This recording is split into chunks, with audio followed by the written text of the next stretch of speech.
Hi എല്ലാവർക്കും എൻ്റെ പുതിയ വീഡിയോയിലേക്ക് സ്വാഗതം. നമ്മളിപ്പോൾ ഉള്ളത് ഒനാക്കുട്ടി പോണ റൂട്ടിലാണുള്ളത്.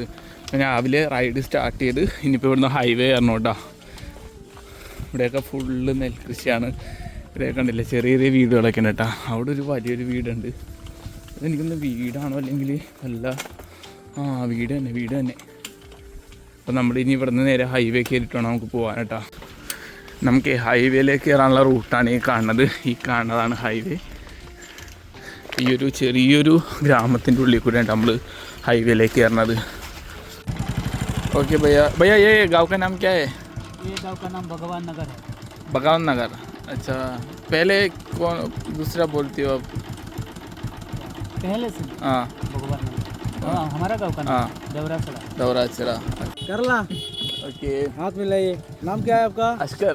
अस्कर. हाँ. माशाल्लाह, मुस्लिम है. हाँ, मुस्लिम है. अच्छा, कितना दूर गए अभी तक? मैं तो 20 स्टेट हो गया. 20 स्टेट हो गया ना. हर दिन कितना किलोमीटर चलते हैं? घूमते घूमते जाने के लिए तो बहुत कम चलेगा. हाँ जी. त्रिपुरा में कितना महीना? 1 महीना को ऊपर आएगा. कराती है ऐसे जाएगा. मिलने के लिए अच्छा है. मेरा ठीक नहीं. नहीं वो कोई प्रॉब्लम नहीं. ओके ठीक है भैया, फिर मिलेंगे. हाँ जी, मिलेंगे. घर पे आ जाओ ना भाई, कुछ पानी पी के आ जाएंगे. अच्छा ओके, पानी पी के आएगा. ओके भैया, पानी 3 बोतल है. अच्छा, ओ നല്ല വീടാണ് ഈ കാണുന്നത്. ഈ ആപ്കാ ഗേർ ഹൈ ഭയ്യ?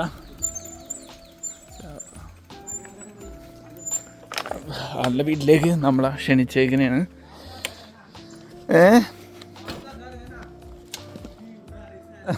ഓ तो कोई प्रॉब्लम नहीं. അപ്പോൾ ആളുടെ വീടാണ് നമ്മൾ അങ്ങാടേക്ക് ചെല്ലുന്നതാണ്. നമ്മൾ പോണ വഴിക്ക് ഇങ്ങനെ ജസ്റ്റ് വീഡിയോ എടുത്തിരിക്കുന്ന ടൈമിലാണ് പുള്ളിയായിട്ട് വർത്താനം പറഞ്ഞ കേട്ടോ. ഇതാണ്ട് ആളുടെ വീട്. ഭയ്യ ആപ്കാ നാം ക്യാ ഹേ? मोहम्मद हफीजुर ഹഫീസുർ റഹ്മാൻ. അച്ഛാ. അപ്പോൾ ആളുടെ വീട്ടിലേക്ക് നമ്മളെ ഇൻവൈറ്റ് ചെയ്ത് താങ്ക് യു ഭയ്യ. हेलमेट खोलो थोड़ा. इधर पंखा इधर नहीं लगता, इसलिए इधर. नहीं ये तो हवा है गया. चलता है ना? हाँ चलता है. इतना गर्मी है भाई. बहुत गर्मी है. എനിക്ക് വേണ്ടി എന്തൊക്കെയോ എടുക്കാൻ വേണ്ടി പോയേക്കണേട്ടാ. അപ്പോൾ നല്ല വീടിൻ്റെ ഉള്ളിൽ ചെറിയൊരു വീടാണ് കേട്ടോ. ഇവിടെയുള്ള ആൾക്കാരുടെയൊക്കെ വീട് കുഞ്ഞു വീടാണ്, പക്ഷെ ഒരുപാട് സൗകര്യമുണ്ട് കേട്ടോ. അതിൻ്റെ ഉള്ളിലൊക്കെ മുറിയൊക്കെ ഉണ്ട് ഉണ്ടല്ലേ. അവിടെ പുള്ളി ഒറ്റക്കുള്ളൂ. പുള്ളിയുടെ ഭാര്യ വേറെ എവിടെയൊക്കെ പോയേക്കണേ. അപ്പോൾ ഇന്നാ വരുള്ളൂ എന്നാണ് പറഞ്ഞത്. നമുക്ക് ബിസ്ക്കറ്റ് കൊണ്ടുവന്നേക്കണേട്ടാ. വലിയ വൈഫില്ലാത്തതുകൊണ്ട് പുള്ളി ഒന്നും എടുക്കാൻ പറ്റില്ല എന്ന് പറഞ്ഞു. ഞാൻ പറഞ്ഞു ഒന്നും വേണ്ട, ഞാൻ ഇവിടെ രാവിലെ ഫുഡ് കഴിച്ചിട്ടാ വന്നേന്നാണ്ട് പറഞ്ഞ പാവൂട്ടാ. भैया ओके जाएगा भैया, थैंक यू. पानी वगैरह. अच्छा वो भी कब आएगा? आएगा अभी आ जाएगा. पहले बाद में आ जाएगा. ओके ठीक है भैया. അങ്ങനെ നമ്മൾ പുള്ളീൻ്റെ വീട്ടിൽ നിന്ന് ഇറങ്ങിയേട്ടാ. കുറേ നേരം വർത്താനം പറഞ്ഞിട്ടാ. പാവം മനുഷ്യൻ വെള്ളമൊക്കെ തന്നു, പിന്നെ ബിസ്ക്കറ്റൊക്കെ തന്നു. ഇപ്പോൾ ഇവിടെ നേരെ ഉനക്കൂട്ടി പോണേണ്. കുറച്ച് ദൂരമുള്ളൂ, പക്ഷെ നല്ല കയറ്റമെന്നാണ് പറഞ്ഞത്. നമ്മളെപ്പോൾ എത്തും എന്ന് ഒരു പിടുത്തമില്ല. അപ്പോൾ എന്തായാലും പയ്യെ പോകാട്ടാ. ഇവിടെയൊക്കെ ഫുള്ള് നെൽകൃഷിയാണ്ടാ. ഇങ്ങനെ നീണ്ട് നിവർന്ന് നടക്കണേ. നമ്മൾ കറങ്ങി വന്നെയാണെങ്കിൽ ആ ഒരു ഹൈവേ വഴി വരാൻ പറ്റുള്ളൂ. ഇവിടുന്ന് ഷോർട്ട് റൂട്ടാണ്ടാ, പക്ഷേ ഇത് വില്ലേജ് റൂട്ടാണ്. മറ്റേ നമ്മൾ കറങ്ങി ഹൈവേ കൂടെ ഇങ്ങനെ ചുറ്റി ഇപ്പോഴത്തെ എത്തിയിട്ടാണ് നമുക്ക് അങ്ങാടേ കിടക്കാനേട്ടാ. നല്ല അടിപൊളി റൂട്ടല്ലേ. അടിപൊളി റൂട്ടല്ല, വില്ലേജുകളുടെ ഉള്ളിലൂടെ ഇങ്ങനെ.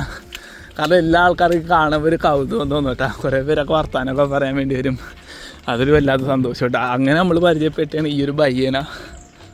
അങ്ങനെ നമ്മളിപ്പോൾ അവിടെ നിന്നൊക്കെ ഇറങ്ങി കേട്ടോ. ഇതാണ് ഹൈവേ. ഈ റൂട്ട് ശരിക്കും നമ്മൾ പോണത് ഉനക്കുട്ടിയിലേക്കാണ്. ഉനക്കുട്ടി ഒരു കേവ് ഉണ്ട് ഇവിടെ.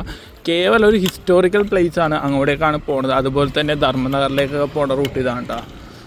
അത്യാവശ്യം നല്ല വെയിൽ വന്നിട്ടുണ്ട്. ആളുകൾ വൈക്കോലൊക്കെ ഇങ്ങനെ റോട്ടിലിങ്ങനെ വാരി വലിച്ചിട്ടേക്കണം. നോക്കിയേ എന്താണൊരു ഒരു ഹൈവേണ് ഈ കാണിച്ചു കൂട്ടിയിട്ടേക്കണം. എന്ത് പരിപാടിയാണ് കാണിക്കാൻ ആലോചിക്കണം. വൈക്കോലാണ്ടിങ്ങനെ കൂട്ടിയിട്ടേക്കണത്.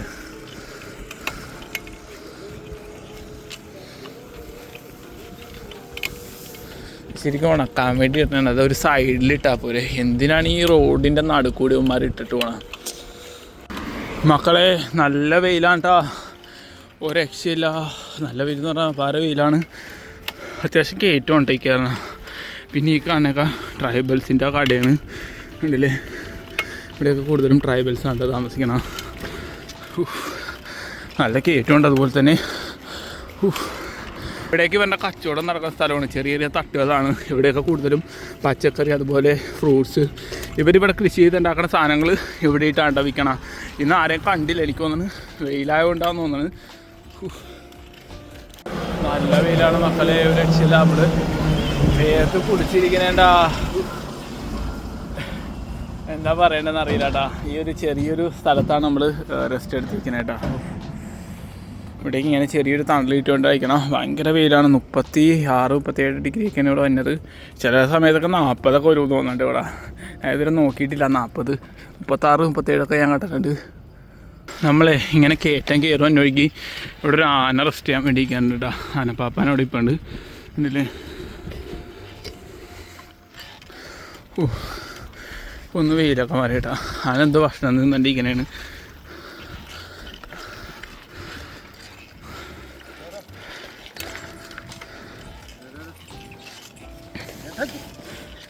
ഓക്കെ ആവുക. ആന പേടിച്ചെന്ന് തോന്നണം കേട്ടോ, പാവം. ഇവിടെയൊക്കെ ഫുള്ള് കാട് പിടിച്ചു പോയിട്ടോ കണ്ടില്ലേ.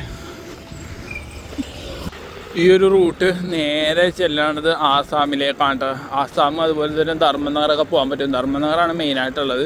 അത് കഴിഞ്ഞ് നമുക്ക് അവിടെ നിന്ന് കട്ട് ചെയ്തുകൊണ്ട് ആസാമിലേക്ക് പോകാൻ കേട്ടോ. അപ്പോൾ ഇവിടുന്ന് ലെഫ്റ്റ് എടുത്താലേ നമുക്ക് ഉന്നക്കുട്ടിയിലേക്ക് പോകാൻ പറ്റുള്ളൂ അല്ലേ. ഈ കാണുന്ന വഴിയാണ് കേട്ടോ.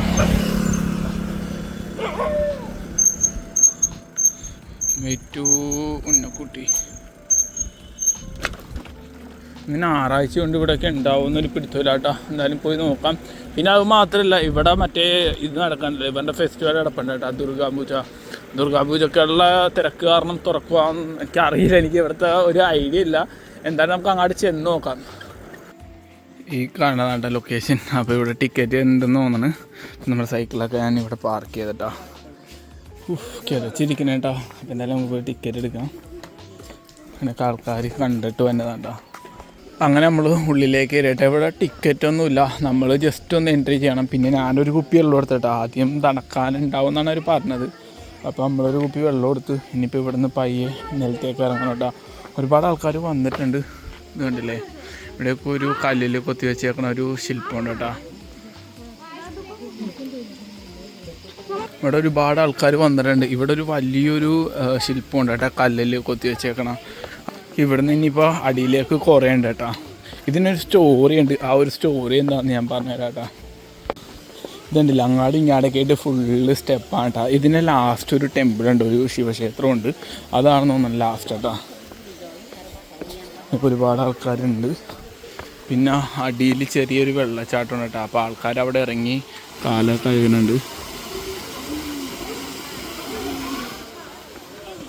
ശരിക്കും ഈ ഒരു സ്ഥലത്തിനൊരു ചരിത്രമുണ്ട് കേട്ടോ. പണ്ട് ശിവനും ദേവന്മാരും കൂടെ കൈലാസത്തിലേക്കുള്ള യാത്രയിൽ ഇവർ വിശ്രമിക്കാൻ ഇവിടെ നിന്ന്, അതായത് ഈ ഒരു സ്ഥലത്താണ് അവർ വിശ്രമിച്ചിരുന്നത്. പിറ്റേ ദിവസം രാവിലെ എണീച്ച് ഇവർ കൈലാസത്തേക്കുള്ള യാത്ര പുറപ്പെടാൻ ഒരുങ്ങിയപ്പോൾ ഉണ്ടല്ലോ, ശിവൻ ഇവരെല്ലാവരെയും വിളിച്ചു. പക്ഷേ ആരും ഉണർന്നില്ല. അങ്ങനെ അവസാനം ഇവരെ ശപിച്ചിട്ട അവസാനം ഈ 1 കോടി, ശരിക്കും ഈ ഒരു സ്ഥലത്തിൻ്റെ പേര് ഉനക്കുട്ടി എന്നാണെങ്കിലും ഇതിൻ്റെ അർത്ഥം എന്ന് പറയുന്നത് 1 കോടിയിൽ 1 കുറവ് നാട്ടാ. അതായത് ശിവൻ ഉൾപ്പെടെ ഇവിടെ ഏകദേശം 1 കോടി ദേവന്മാരുണ്ടായിരുന്നു. അതിൽ ബാക്കിയുള്ള ദേവന്മാരെല്ലാം ഇവിടെ ശിലകളായി നിൽക്കപ്പെട്ടിട്ട ആ ഒരു ഇതാണ് ഈ ഒരു ഉനക്കുട്ടി എന്ന് പറയുന്നത്. പിന്നെ അങ്ങനെ അവസാനം ഇത് കണ്ടെത്തിയത് 7-ാം നൂറ്റാണ്ട് മുതൽ 9-ാം നൂറ്റാണ്ട് വരെയുള്ള കാലയളവിലാണ് ഗവേഷകർ ഇവിടെ ഇന്ന പോലെ ശിലകളും ദേവന്മാരുടെ ശിലകളും ചരിത്രങ്ങളും കാര്യങ്ങളൊക്കെ ഉണ്ടെന്ന് മനസ്സിലാക്കിയ കേട്ടോ. ഇവിടെ ശരിക്കും ഇങ്ങനെ ഇറങ്ങി സ്റ്റെപ്പുകൾ ഇറങ്ങി കയറി സഞ്ചരിക്കാൻ ഒരുപാട് ഇതുണ്ട് കേട്ടോ. നമുക്ക് ആദ്യം ഇവിടെ ഒരു സ്ഥലമുണ്ട്, അതൊന്ന് കണ്ടിട്ട് വരാം കേട്ടോ. ഇവിടെ ഒരു ഇതും കൂടിയാണ് കേട്ടോ. ചതുർമുഖലിംഗ എന്ന് പറഞ്ഞൊരു ഒരു ആരോ മാർക്ക് കാണിച്ചിട്ടുണ്ട്. നമുക്ക് എന്തായാലും ഒന്ന് അങ്ങാട് പോയി നോക്കാം. ഇവിടെ ഞാൻ പറഞ്ഞില്ലേ, ഇവിടെ ഏകദേശം ബാക്കി 1 കോടിയിൽ 1 ഒഴിച്ച് ബാക്കി ഒരുപാട് ശിലകൾ ഇവിടെ ഉണ്ടെന്നാണ് കേട്ടേക്കണത്. അപ്പോൾ അതൊക്കെ ഒന്ന് കാണാമല്ലോ എന്ന് വിചാരിച്ചിരിക്കുകയാണ് നമ്മൾ. അപ്പോൾ ഇവിടെ നിന്ന് കുറച്ചുണ്ട് കേട്ടോ അങ്ങാടേക്ക്. അപ്പോൾ അത് കണ്ടിട്ട് നമുക്ക് അടുത്ത ഓരോരോ സ്ഥലങ്ങൾ കാണാം കേട്ടോ. ഇവിടെ ഒരു മൂർത്തിയുടെ ഒരു ശില വെച്ചിട്ടുണ്ട് കേട്ടോ. പണ്ടുണ്ടായിരുന്ന ദേവന്മാരുടെ ശിലകളാണ് ഈ കാണുന്നത്. ആ ഒരു വിശ്രമിച്ചിരുന്ന ആ ഒരു ഇതില്ലേ, ആ ഒരു രീതിയാണ് ഇത് ഉദ്ദേശിക്കണേന്ന് തോന്നുന്നുണ്ട്. എനിക്കൊരു പിടുത്തമില്ല ഇതിനെക്കുറിച്ച്. കണ്ടില്ലേ, ഇതൊക്കെ ഇവരിങ്ങനെ കറക്റ്റായിട്ട് മെയിൻറ്റെയിൻ ചെയ്ത് വെക്കണേണ്ട. ഇവിടെയുള്ള ആൾക്കാരൊക്കെ ഇങ്ങനെ പണിത് എല്ലാം ശരിയായിക്കൊണ്ടിരിക്കണേണ്. പിന്നെ അതുപോലെ തന്നെ ഇവിടെ ചെറിയ രീതിയിൽ ഇങ്ങനെ അരുവി ഒഴുകാണ്ട് അടിയിൽ കൂടി ഇങ്ങനെ ഇറക്കി തന്നെ കാണാം കേട്ടോ. സ്റ്റെപ്പ് പോലെ ഇങ്ങനെ സെറ്റാക്കി വെച്ചേക്കാം കേട്ടോ. ഇങ്ങനെ മണ്ണ് വെച്ച് തന്നെ ഉണ്ടാക്കിയതാണ്.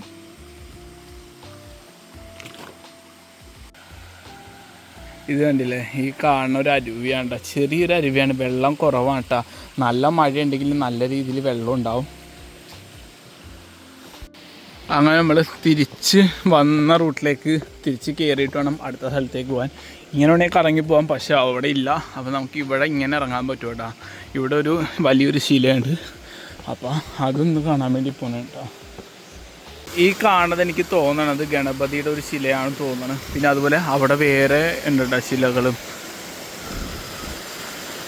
ആ ഒരു ഭാഗത്ത് നിന്ന് മേളിൽ നിന്ന് ഇങ്ങനെ വെള്ളം ഒഴുകിയാണ്ടാ നമ്മൾ നേരത്തെ കണ്ട ആ ഒരു അരുവിയിലേക്ക് പോണത്. ഇത് നേരെ അടിയിലേക്ക് ഇങ്ങനെ ഒഴുകി വേറെ ഏതോ സ്ഥലത്തേക്കാണ്ടാ പോണത്.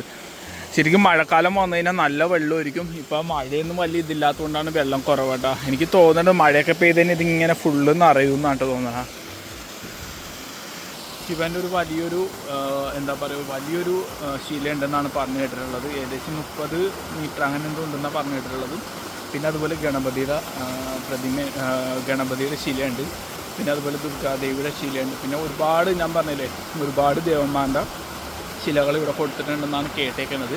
അപ്പോൾ അതൊക്കെ കാണാനാണ് നമ്മൾ വന്നേക്കുന്നത് കേട്ടോ. അതുപോലെ ഇവിടെയും ഒരു മൂർത്തിയുടെ ഒരു ശിലയുണ്ട് കേട്ടോ. ഇവിടെ ഒന്നല്ല കേട്ടോ, നിങ്ങൾ മേളിൽ കണ്ടില്ലേ, ഇവിടെയൊക്കെ ഉണ്ട് കേട്ടോ. ഇവിടെ ഈ കല്ലുകൾ കൂടുതലും മൂർത്തിമാരാണ് കേട്ടോ. ഞാൻ നേരത്തെ പറഞ്ഞു ഒരുപാട് ദേവന്മാർ ഇതേപോലെ ശിലകളായി പണ്ട് നിന്നിരുന്നു എന്നാണ് പറയുന്നത് കേട്ടോ. ഇത് ശരിക്കും 7-ാം നൂറ്റാണ്ട് മുതൽ 9-ാം നൂറ്റാണ്ട് ആ ഒരു കാലയളവിലാണ് ഗവേഷകർ കണ്ടുപിടിച്ചത്. ഇതേപോലെ ഒരുപാട് ശിലകളുള്ളൊരു പാറയാണെന്നുള്ളത്. അതുപോലെ ഇവിടെയുള്ള ആളുകൾ ഇവിടെയുള്ള മൂർത്തിമാരെ ആരാധിക്കുന്നതിൻ്റെ ഒരു ഇതാണ് കേട്ടോ ഇവിടെ കൊടുത്തേക്കണത്, കണ്ടില്ലേ.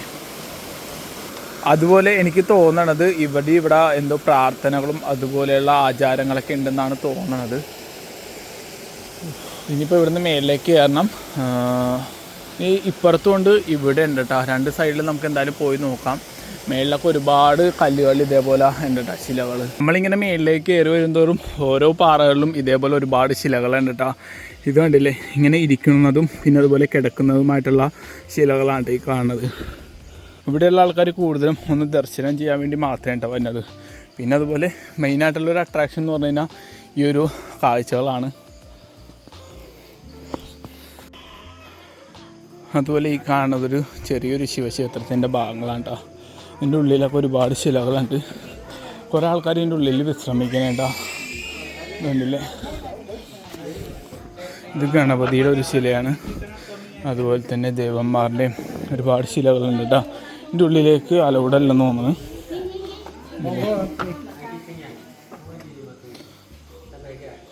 ഇങ്ങനെ പൂട്ടിയിട്ടേക്കണേ കേട്ടോ, ലോക്ക് ചെയ്തിട്ടേക്കണേ. ഇവിടെ ഒരുപാട് ശിലകളുണ്ട് കേട്ടോ, ദേവന്മാരുടെയും. പിന്നെ അതുപോലെ കൂടുതലും ഞാൻ പറഞ്ഞില്ല, ആ ഒരു പണ്ടത്തെ ആ ഒരു ചരിത്രത്തിൻ്റെ ഒരു ശിലകളാണ് ഇവിടെ കൊടുത്തിരിക്കുന്നത് കൂടുതലും. പിന്നെ അതുപോലെ ഈ കാണുന്നതൊരു ശിവ ടെമ്പിളാണ് കേട്ടോ.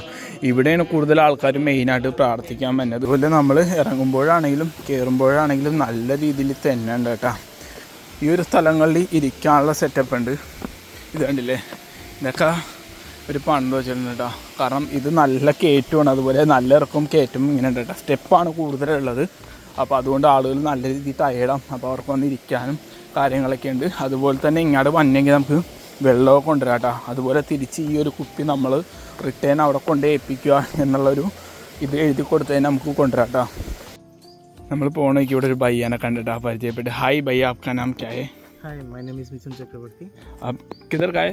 I'm from Guwahati, Assam. You're from Guwahati, okay. How many days you are in here?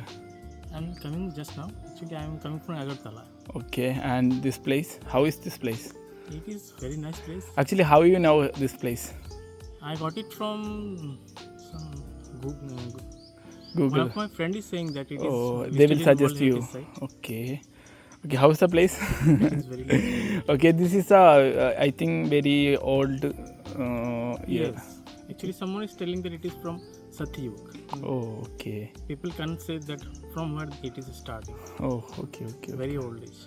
Okay thank you भैया आपको मिलने के देखने के लिए तो अच्छा आएगा ना ധർമ്മനഗറിലേക്ക് പോണ വഴിക്ക് ഒരു മലയാളിനെ കണ്ടുമുട്ടി ഹായ് എങ്ങനെയാണ് പേരെങ്ങനെ നൗഷാദ് എവിടെ നാട്ടിലെവിടെ മലപ്പുറം കരവാരക്കുണ്ട് എത്ര നാളെ ഇപ്പൊ യാത്ര സ്റ്റാർട്ട് ചെയ്തിട്ട് 2 മാസമായി 2 മാസമായി ഓ അപ്പൊ എങ്ങനെയൊക്കെ റൂട്ടും കാര്യങ്ങളൊക്കെ തമിഴ്നാട് പിന്നെ ആന്ധ്രാപ്രദേശ് ഒഡീസ പിന്നെ വെസ്റ്റ് ബംഗാള് ആസാം അങ്ങനെ അരുണാചൽ പ്രദേശ് നാഗാലയ ഒക്കെ അങ്ങനെ കറങ്ങി ഓ സെറ്റ് എങ്ങനെയുണ്ട് എക്സ്പീരിയൻസ് എങ്ങനെ ഉണ്ടായിരുന്നു അടിപൊളിയാണ് ഓക്കെ ഇനി ഇവിടെ നേരെ അകർത്തലയിലെ ഇവിടെ ഈ ഭാഗങ്ങളൊക്കെ ചെത്തി കഴിഞ്ഞിട്ട് നമുക്ക് പിന്നെ യു പി ഭാഗത്ത് പോകണം ഉപ്പി അത് കഴിഞ്ഞ് അങ്ങനെ കാശ്മീർ അങ്ങനെ കറങ്ങി ഓ ആളത്തെ ബൈക്കിനുണ്ടോന്നാ നമ്മള് പോണെങ്കിൽ നമ്മള് സൈഡിൽ ഇങ്ങനെ നിർത്തിയിട്ടേക്കുന്നത് അപ്പോഴാണ് കണ്ടല്ലേ അങ്ങനെ കണ്ട് നിർത്തിയതാണ് അപ്പൊ ആളുടെ ബൈക്കാണ്ട് ഇത് പക്ഷെ എൻ്റെ മോനെ നമ്മളിങ്ങനെ ഒരു മലയാളിനെ കണ്ടതിന് ഭയങ്കര സന്തോഷം കേട്ടോ